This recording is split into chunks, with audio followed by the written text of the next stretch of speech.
মঞ্চে আসার জন্য তাকে বিনীত আহ্বান জানাচ্ছি।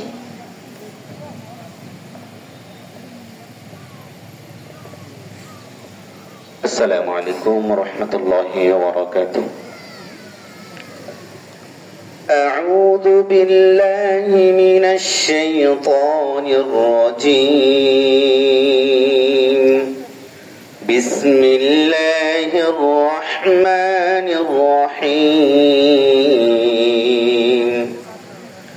ওয়া মা লাকুম লা তুকাতিলুনা ফি সাবিলিল্লাহ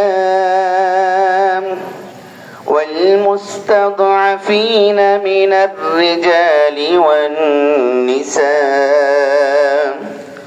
والولدان الذين يقولون ربنا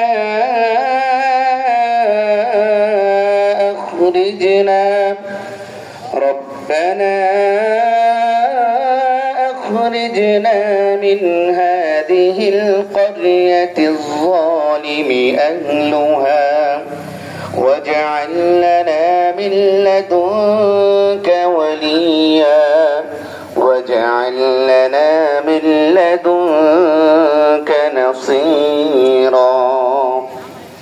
সূরা নিসা আয়াত নাম্বার ৭৫। অনুবাদ: তোমাদের কি হলো?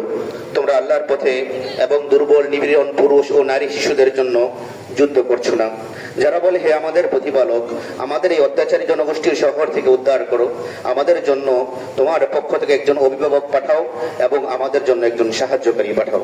আসসালামু আলাইকুম ওয়া রাহমাতুল্লাহ।